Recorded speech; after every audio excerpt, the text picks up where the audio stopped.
Hello everyone. Today we're going to talk about a concept related to income tax audit applicability related to your investments. So a lot of people are a bit confused about the tax audit requirement, if at all it is needed when they do their F&O trading or their short-term investment or intraday or etc etc. So here we're gonna just simplify the overall requirement for being you are a salaried employee or you do your business for some another kind of thing, and side by side you do your trading as a investment or F&O market, etc etc. So we are just throwing some light upon the requirement in terms of the income tax and their audit, so that you can plan your audits or the kind of the requirements in advance.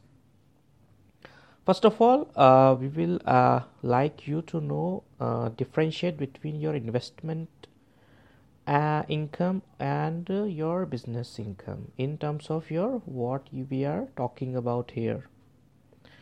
Like for example, if you are a retail investor and you are investing your money into the equity market or so your any class of assets you are investing.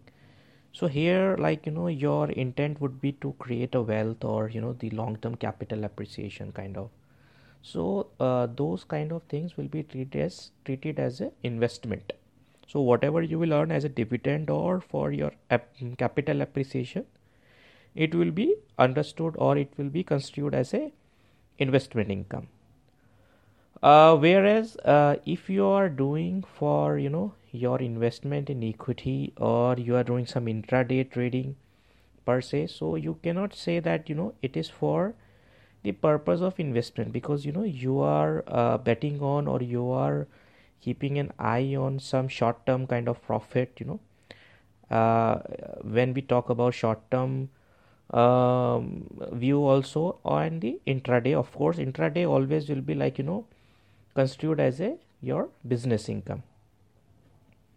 So why we are talking about and why it is very important to distinguish between your investment and the business.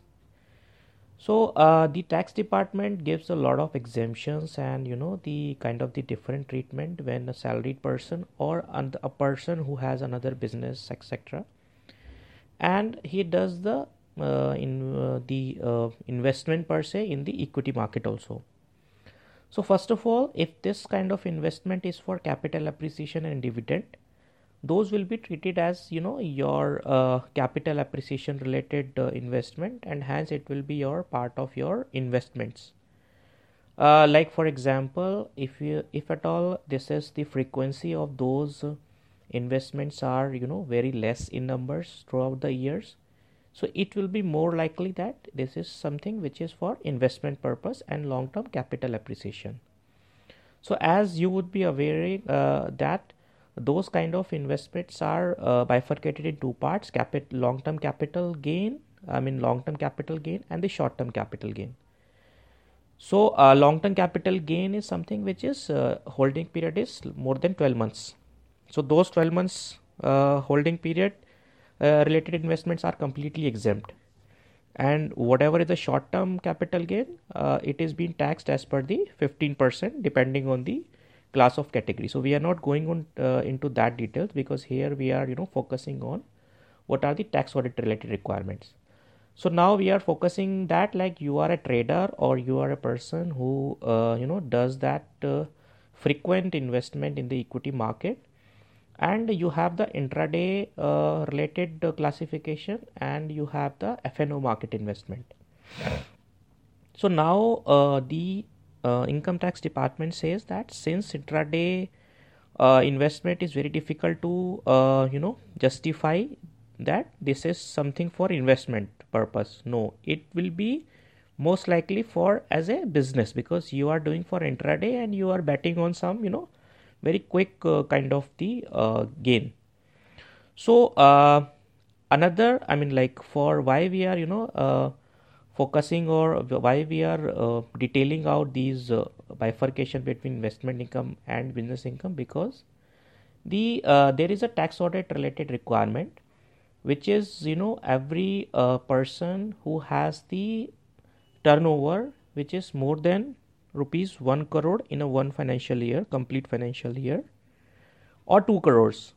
So we'll come on that, why 1 crore and 2 crores. So if at all it is exceeding these two limits, then he or she has to go for a tax audit, and tax audit is something which is to be done by a practicing chartered accountant, and there are some prescribed forms, and there are some audit procedures and all that the professional has to do it, and that along with that your return you have to submit with your this tax audit report.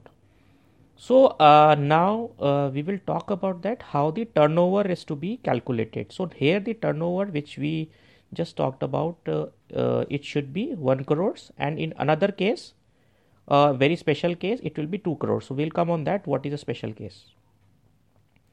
So like while calculating this turnover limit of 1 crore or 2 crores, so in case of, for example, intraday, so intraday trading, like, you are incurring some of the cases you are incurring loss, some of the cases you are incurring profit, and you are ending up with making a loss. So it doesn't matter, like, you have to calculate your turnover to know that whether tax audit is required or not. You have to add all the individual, either it's a profit or loss. For example, you have done intraday for two cases, like for two transactions. One made a loss of 20,000 and another made a profit of 10,000. So now for calculating the turnover for the purpose of tax audit, you have to add 20,000 negative and 10,000 plus. So you have to add without using the sign. So your turnover will be 20,000 plus 10,000 is equal to 30,000. So ignoring the sign of the either profit or loss, you have to add up all your individual intraday related net profit or loss. So that is how your you will be arriving your total turnover. This is for the intraday purpose. If you'll talk about FNO market also, either it's a future, option, or whatever category, that also you have to go for individual lot wise your ultimate profit or loss. Ignoring that plus or minus sign, you have to add all. So if you you are arriving, or you're getting your total turnover amount is more than 1 crore in one financial year, then you have to go for tax audit. But the government given a kind of the arrangement, or given a option for a person who can go and opt for a presumptive taxation system. So what is that presumptive taxation system? In which the government says that for this 1 crore limits will become a 2 crore and 2 crore limits, you don't have to maintain a books of accounts, and up to the 2 crore you don't need to get your books of accounts audited.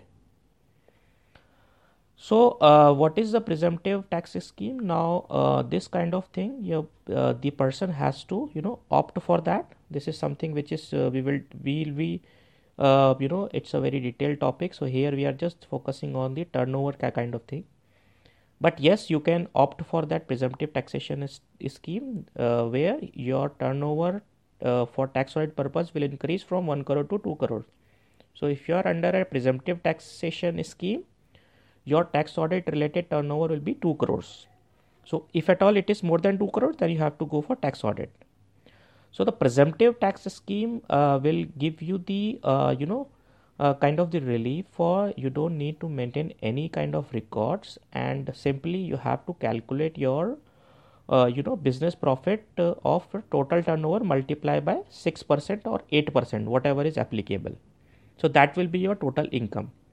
Whereas for 1 crore limit, what we have just spoken about, in that you have to you have to maintain your books of accounts, and you have to fix it your whatever is your turnover, and then you can claim your expenses, and that's how your profit and loss will come, and based on that your taxability will arise. But if it is not the presumptive tax scheme, if it is a normal scheme, which is where the tax audit related turnover requirement is 1 crore, then If at all it is exceeding 1 crore, then you have to get your accounts audited by the practicing chartered accountant.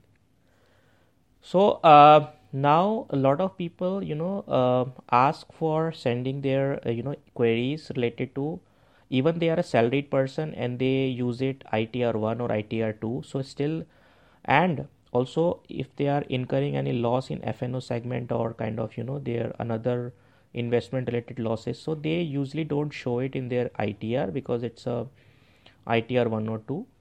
And now they started getting the notices from the income tax department, because income tax department also getting the information from the brokers that whoever is investing in the FNO market, etc. So it is recommended, or it is advisable that all, even it is a loss in your FNO segment or in your intraday, you have to incorporate in your ITR, because the government really wants to understand whether your tax related requirement, tax audit related requirement was there or not. For the tax audit due dates, it's normally a 30th September, and this is depending on how the government extend that. And if you are the presumptive taxpayer, then you have to file it by 31st July as the other salaried person requirements. So as a books of accounts requirement, like if you are under the 1 crore limit, which is normal, then you have to maintain your books of accounts and you have to get your accounts audited if it is more than 1 crores. And if you are under the presumptive tax scheme, so up to 2 crores, there is no need to maintain any books of accounts and records. And you can simply calculate your turnover and multiply the 6% or 8%, whatever is applicable, and then you can accordingly you can pay your taxes to the department. Limits will be crossed. So if you are under the presumptive tax scheme, then up to 2 crores there is no need to maintain the books of accounts, but if it is 1 crore, then it is advisable to maintain the books of accounts to know your exact profit and loss, and accordingly you have to pay your taxes. So this is it for today, and feel free to comment and ask your queries by sending the emails. Thank you.